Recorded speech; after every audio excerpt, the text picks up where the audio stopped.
গাজায় আনুষ্ঠানিকভাবে যুদ্ধবিরতি কার্যকর হওয়ার পর নেমেছে ঘরমুখো ফিলিস্তিনিদের ঢল। নিজের রাষ্ট্রে ফিরতে গাজার এক প্রান্ত থেকে আরেক প্রান্তে ছুটে যাচ্ছেন বাসিন্দারা।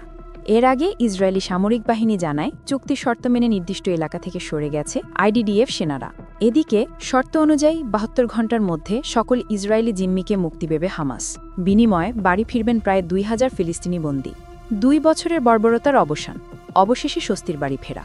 ঘরবাড়ি এখন ধ্বংসস্তূপ। তবুও আইডিডিএফ সেনাদের সরে যাওয়ার খবর পেতেই তোড়জোড় করে নিজ ঘরে ফেরার ঢল নেমেছে ফিলিস্তিনিদের।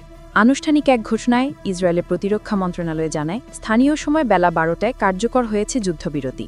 চুক্তির শর্ত মেনে নির্দিষ্ট স্থানে আইডিডিএফ সেনাদের সরে যাওয়ার তথ্য নিশ্চিত করে তারা। এতদিন প্রাণ বাঁচাতে বাস্তুচ্যুত হয়ে উপত্যকার এক প্রান্ত থেকে আরেক প্রান্তে ছুটতে হয়েছে ফিলিস্তিনিদের।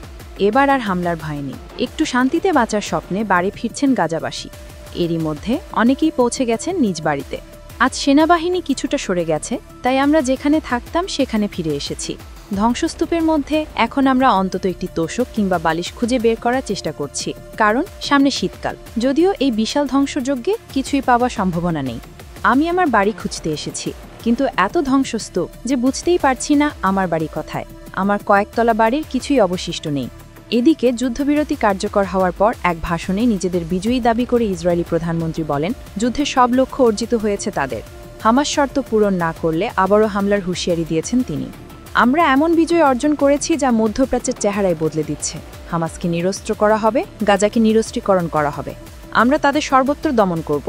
যদি এটি সহজ উপায়ে অর্জন করা যায় তাহলে খুব ভালো, যদি না হয় তাহলে আমরা কঠিন পথ বেছে নেব। এই যুদ্ধে জীবিত ও মৃত সকল বন্দীকে ফিরিয়ে আনা আমাদের প্রধান লক্ষ্য ছিল। আমি জিম্মিদের পরিবার ও ইসরায়েলি নাগরিকদের প্রতিশ্রুতি দিয়েছিলাম। আমার প্রতিশ্রুতি আমি পূরণ করেছি। এর আগে বৃহস্পতিবার গাজায় যুদ্ধবিরতি চুক্তির অনুমোদন দেয় ইসরায়েলি মন্ত্রিসভা। চুক্তির শর্ত অনুযায়ী এখন থেকে ৭২ ঘণ্টার মধ্যেই সকল ইসরায়েলি জিম্মিকে মুক্তি দেবে হামাস।